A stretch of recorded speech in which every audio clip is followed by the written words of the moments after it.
Good morning welcome back to another blog of my channel. तो আমার আজকে plate soaked sabja seed water বা basil seed ওয়াটারটা খাওয়া হয়ে গেছে। আচ্ছা আজকে একটা জ্ঞানের কথা বিতরণ করি আর কি, সেটা হচ্ছে এই দেখো এই কালো কালোটা হচ্ছে সবজা সিড, এই সরি বেসিল সিড, আর এইটা হচ্ছে চিয়া সিড। দুটোর মধ্যে কিন্তু তফাৎ আছে, কিন্তু দুটোই মানে কেউ কারো যদি বেসিল সিড না থাকে তারা কিন্তু চিয়া সিড হচ্ছে সোক করে খেতে পারবে। দুটোই কিন্তু আমাদের গাট সিস্টেমের পক্ষে ভীষণ উপকারী। যদি কনস্টিপেশন এসবের প্রবলেম থাকে তাহলে কিন্তু এই দুটোই খুব উপকার করে। চলো এবার ব্ল্যাক কফি আর ক্রিম ক্র্যাকার বিস্কিট দিয়ে দিনটা শুরু করা যায়।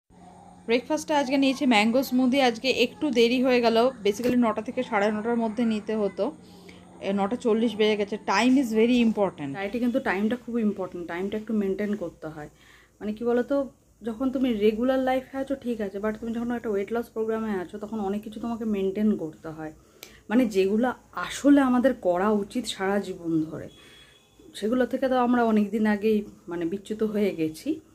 তো সেগুলো নতুন করে অভ্যাসটা, ভালো অভ্যেসগুলো আমাদের নিজেদের মধ্যে আনতে হয়। তো এখন মিড মর্নিং মৌসাম্বি খাচ্ছি আজকে।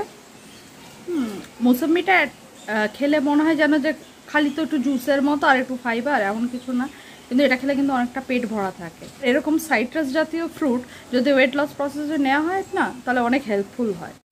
লাঞ্চে ভাতের সাথে 2 পিস চিকেন, কুমড়ো সিদ্ধ, দই পটল আর স্যালাড নিয়েছি। সানডে চিকেন না হলে হয় বলো? ক্রিম ক্র্যাকার বিস্কিটটা খাওয়ার পর মনে হয়েছে ভিডিও করা হয়নি। দেখো রোস্টেড কাবুলি ছোলা, ক্রিম ক্র্যাকার বিস্কিট আর গ্রিন টি সব একসাথে নিয়ে নিয়েছি, কারণ একটু টাইম ম্যানেজমেন্টের প্রবলেম হচ্ছিল। ডিনারে নিয়ে নিয়েছি বেসন পুটলা, আসলে ওটস পনির চিলা টাইপস। তো এর সাথে নিয়েছি স্যালাড, আর আজকে নিয়ে নিয়েছি একটু টারমারিক ডেট চাটনি। এটা মাদার্স রেসিপির রেডিমেড টারমারিক ডেট চাটনি। এটা খুব ভালো খেতে, তোমরা একবার ট্রাই করে দেখো। তবে সস বা চাটনি কোনোটাই কিন্তু নেওয়া উচিত না।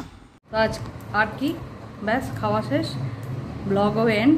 আবার কালকে দেখা হবে, টাটা।